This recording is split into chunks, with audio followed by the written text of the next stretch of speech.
ሰማያዊ ሰላም ሚዲያ በሰማያዊ ሰላም ወንጌል አገልግሎትና በሄቨንሊ ፒስ ቴዎሎጂካል ሴሚናሪ እየተዘጋጀ የሚቀርብ መንፈሳዊ ፕሮግራም ነው።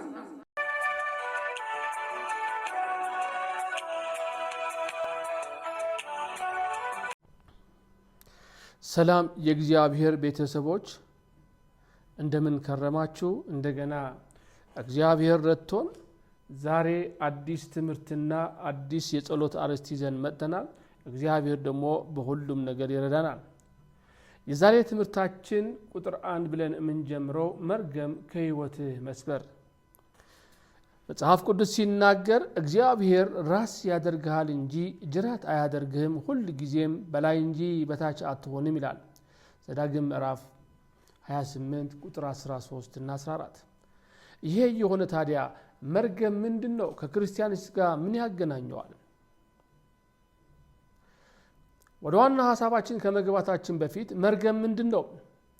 በሕይወት፣ በንብረት፣ በጤንነት፣ በገንዘብ፣ በግል፣ በቤተሰብ፣ በሀገር፣ በትውልድ ጉዳት ሊያደርስ የሚችል በተለያዩ ነገሮችን ሊነገር የሚችል የጥፋት ኃይል ነው።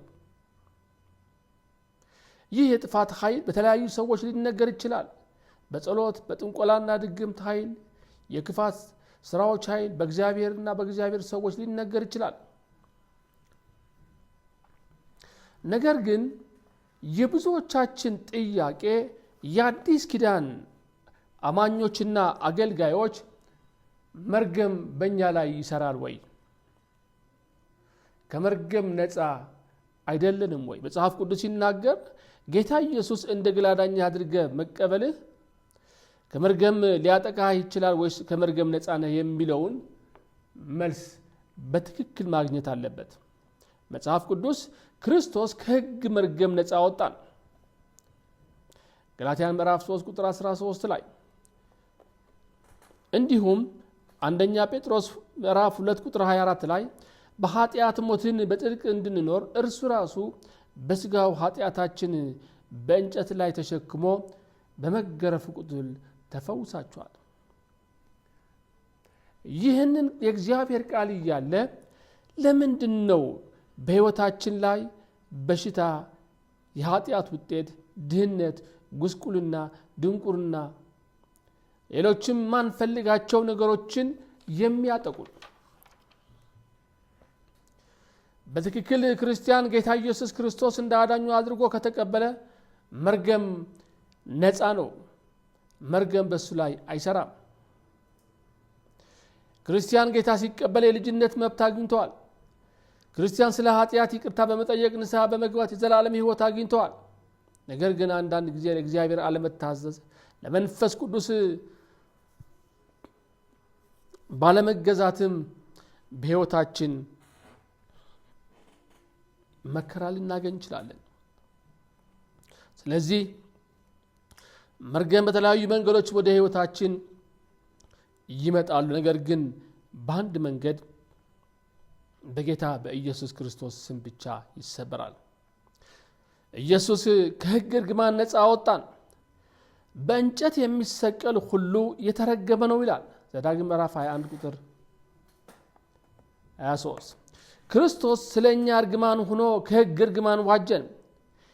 የመንፈስ ተስፋ በእምነት እንድንቀበል የአብርሃም በረከት ወደ አሕዛብ በኢየሱስ ክርስቶስ ይደርሳቸው ዘንድ ነው። ይህ የታመነ ቃል ነው። ገላትያን ምዕራፍ 3 ያለው ከሕግ እርግማን ነፃ አወጣን። እንዴት? በኃጢአታችን ምክንያት የአብርሃም በረከት እንዳይደርሰም እርግማን የሆነብን በመስቀል ላይ በመሞት ወደኛ እንዲተላለፍ ሆነ። ይህ ከሕግ እርግማን ነፃ አወጣን ማለት ነው። ክርስቲያን ግን ለእግዚአብሔር ቃል የማይታዘዝ ከሆነ እንደ እግዚአብሔር ቃል አለመመላለስ ሕይወታችን በመርገም ውስጥ ይከተናል። ለዚህ ክርስቲያን ጌታ ከመቀበሉ በፊት፣ ጌታ ከተቀበለ በኋላ ሕይወቱ ዕለት ዕለት ምን ማድረግ አለበት? መፈተሽ አለበት። እዚህ ላይ ግልጽ አድርጌ መናገር የምፈልገው በክርስቲያን ላይ መርገም ይሰራል ወይ አይሰራም የሚለው ጥያቄ የብዙ ክርስቲያኖች ጥያቄ ነው። መልሱም በትክክል መርገም በአማኞች ላይ አይሰራም። ታዲያ የመርገም ውጤቶች እንዴት በሕይወታችን ይታያሉ? ይህ ማለት መርገም በህይወትህ አይሰራም ማለት ምን ማለት ነው? አንተ በጌታ በኢየሱስ ክርስቶስ አምነህ ዳግም ስለተወለድክ ማንም ጠንቋይ፣ ማንም መተተኛ፣ ማንም ማርተኛ፣ ማንም ረጋሚ ተነስቶ አንተ ሊረግምህ አይችልም። በጌታ በኢየሱስ ክርስቶስ ደም ተሸፍነሃል። ባንተ ላይ ስልጣን የለውም፣ ባንተ ላይ ኃይል የለውም።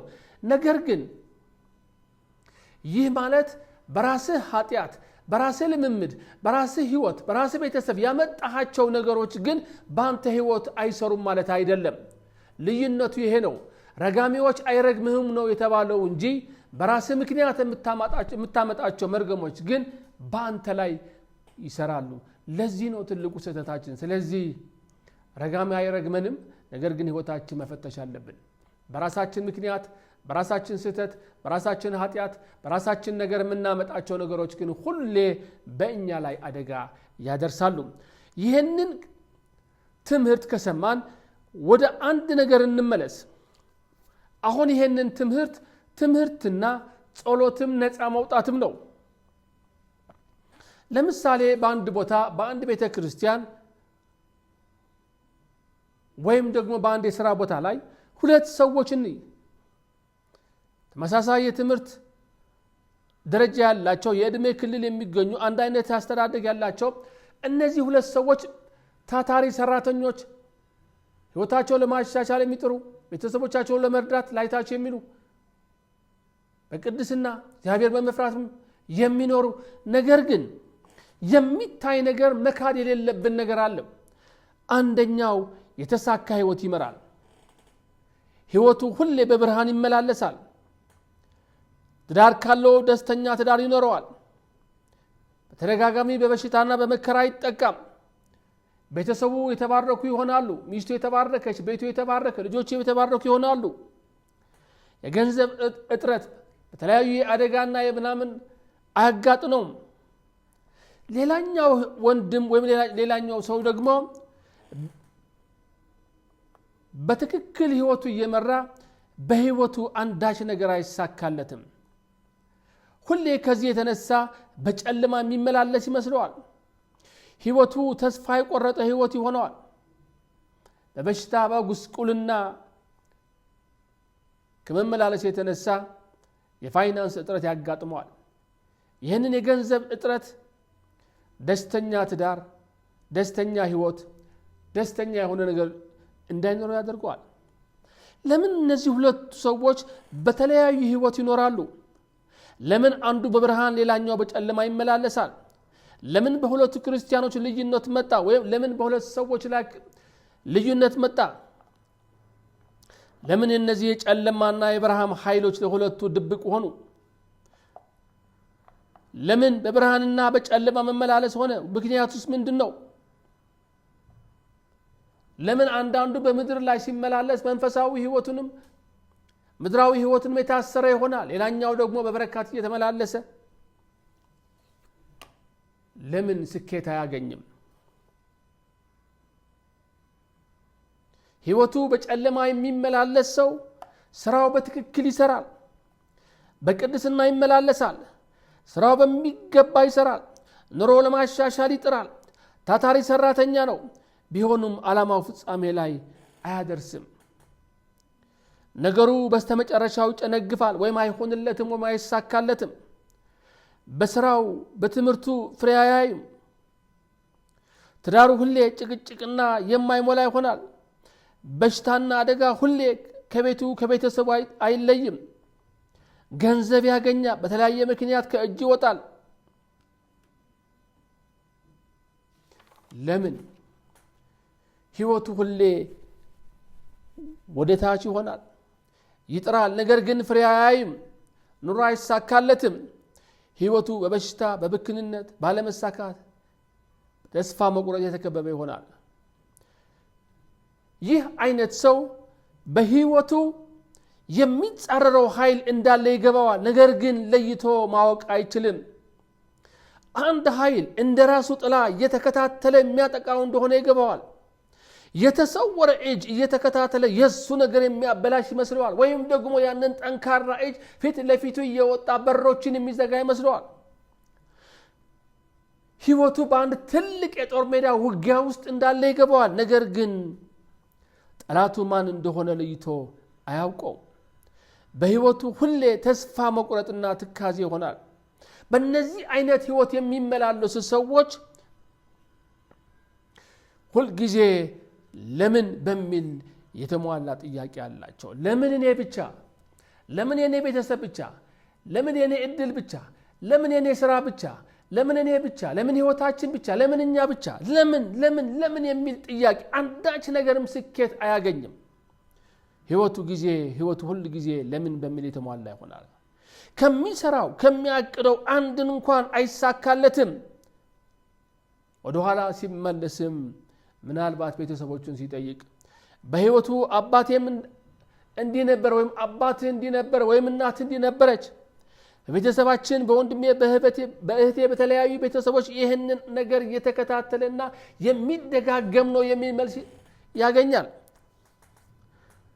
ውጤቱ ግን ከንቱ ይሆናል ውጤቱ ግን ሐዘን ይሆናል ውጤቱ ግን ተስፋ መቁረጥ ይሆናል ውጤቱ ግን አለመሳካት ይሆናል ለምን እየጣረ ለምን እየሰራ ለምን በህይወት ወደ ኋላ ይመላለሳል ልብ ማለት ያለብን ግን እዚህ ላይ ስለ መርገም እያወራ ነው የስንፍና ያለመሳካት ያንዳንድ ችግሮች ምንጭ ሁሉ መርገም አይደለም ስንፍናም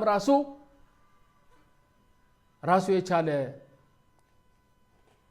አሉታው ተጽዕኖ አለው አሁን እያወራን ያለው ነው ግን አንዷን ስለ መርገም ብቻ ነው ሁሉም ነገር ከመርገም ጋር ማያያዝ የለብንም ምክንያቱም የስንፍና ውጤቶችም ሊሆኑ ይችላል ነገር ግን አንተ የሰራህና የደከም ውጤት ዜሮ ከሆነ በእጅ ያለውን ነገር እንደሰራህውና እንደጣርከው ካልሆነ ነገር መመርመር አለብህ በአንድ ቦታ ላይ አንዲት እህት ወይም ሴት ልጅ የምትመኘው ነገር አላት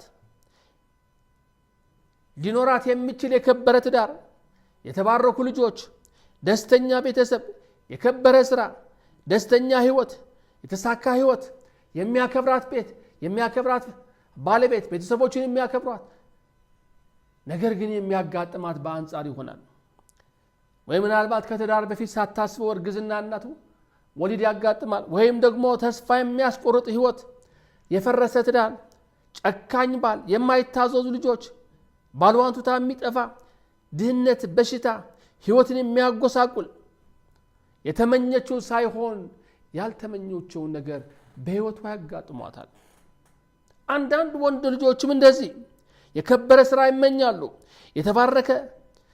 የተባረከች ሚስት ቤተሰብ ደስተኛ ስራ የተሳካ ህይወት ጤናማ ልጆች የከበረ ነገር ይፈልጋሉ ይመኛሉ ያስባሉ ይጸልያሉ የሚያገኙት ግን የሚያጋጥማቸው ምናልባት በመከራ ይማራሉ ተምረውም ስራ ማጣት ያጋጥማቸዋል ስራም ካገኙ ከስራ መባረር ያጋጥማቸዋል ትዳርም ካገኙ ትዳራቸው የፈረሰ ወይም ደግሞ በሽተኛ የሆነ ትዳር ጭቅጭቅ የሞላበት ትዳር የማይታዙ ልጆች ተስፋ የሚያስቆርጥ ህይወት አለመሳካት በድህነት በበሽታ መኖር ገንዘብ ያገኛሉ ነገር ግን ያንን ገንዘብ ህይወታቸውን ሊሸፍን የማይችል ይሆናል ስለ ኑሮ ውድነት እያወራው አይደለም አንዳንድ ጊዜ ያ ነገር ሲደጋገም በህይወት ላይ የሚያመጣው ተጽዕኖ ነው ህይወታችን እንደዚህ መንገድ የሚኖር ወይም የሚመሳሰል ህይወት ይኖረናል አንተም ካልሆንክ ግን በአካባቢ በቤተሰብ አንድ ሰው በዚህ በሽታ በዚህ ተጽዕኖ እየተሰቃየ ነው ስለነሱ ባሰብን ጊዜ ስለኛ እየተረዳን እንሄዳለን መነሻው ወይም ደግሞ ምክንያቱ ግን ምንድነው የጨለማ ኃይላት ጥቃት አንዱ መርገም ነው ሌሎችን ህይወታቸውን ሰላም እየመሩ ለምንኛ እንደነሱ አንሆንም ምናልባት አይነቱ ይለያይ ይሆናል እንጂ ሁላችን የዚህ ሰለባ ነፃ ወይም የዚህ ሰለባ ነበር ስለዚህ የሚጻረር ኃይል እንዳለው ይገባዋል ህይወት ጦርነት ነው አጋንንት እኮ በጌታ በኢየሱስ ክርስቶስ ብለህ ስትጸልይ ምን ይሆናል አጋንንት ይጮሃል ራሱን ይገልጣል ይወድቃል በመርገም ያለው ሰው ግን በፍጹም ሊገባው አይችልም። ህይወቱ ጦርነት ውስጥ እንዳለ ብቻ አይገባው። ነገር ግን ከማን ጋር እንደሚዋጋም አያውቅም። ማን ጋር እንደሚገስጽም አያውቅም። ምክንያቱም ባህሪው ነው። ዛሬ በበሽታ ይገለጣል፣ ነገ ስራ በማጣት ይገለጣል። ስራን ብታገኝ በሌላ ነገር ይገለጣል።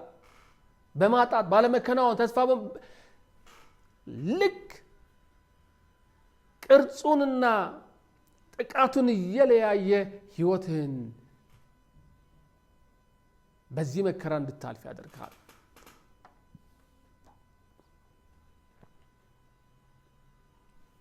እንዲህ አይነት ህይወት ያላቸው ሰዎች ጥያቄያቸው ለምን ከሆነ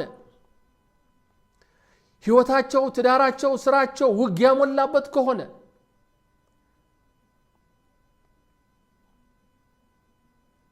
እነሱ እየሰሩና እየደከሙ ነገር ግን አካባቢዎቻቸው ያሉ ሰዎች እየበለጸጉ የሚሄዱ ከሆነ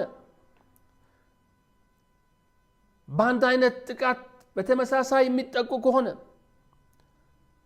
ለምን የሚል ጥያቄ የሚያበዙ ከሆነ ከሚሰሩት፣ ከሚያቅዱት፣ ከሚያከናውኑት አንዳች ነገር ስኬት የሌለው ወይም ደግሞ ሰርተው ኑሮን ማሸነፍ ወይም ደግሞ የማበቃቃት ህይወት የሚመሩ ከሆነ አንድ ኃይል እየተጻረራቸው ነው ማለት ነው።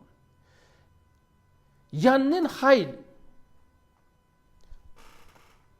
እንደራስህ ጥላ የሚከታተል ከሆነ በሄድክበት ቦታ ጥላህን አትከተለኝ እንደማትለው ትዳርን ብትይዝ አንተን ተከትሎ ይገባል። ስራን ብትይዝ አንተን ተከትሎ ይገባል። ቢዝነስ ብትከፍትም አንተ ተከትሎ ይገባል። ጥላህን ቆርጠን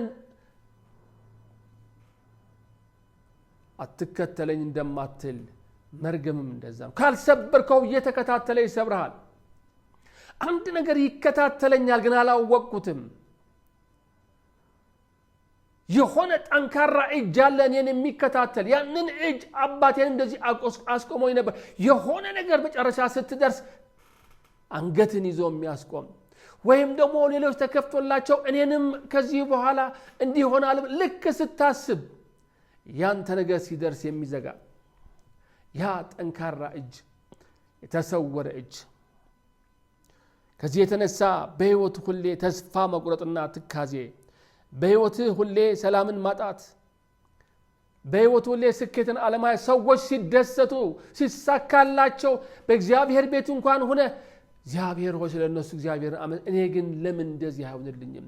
ለምንድን ነው? አንዳንድ እህቶች ማግባት እየፈለጉ ሌሎች እያገቡ ያያሉ። ለምን? ጥያቄያቸው ለምን? ዛሬ በጌታ በኢየሱስ ክርስቶስ ያው ስም ዛሬ የመጀመሪያው ቀን ጀምረናል። ነገር ግን የእግዚአብሔር ኃይል በእኛ ላይ ይመጣል።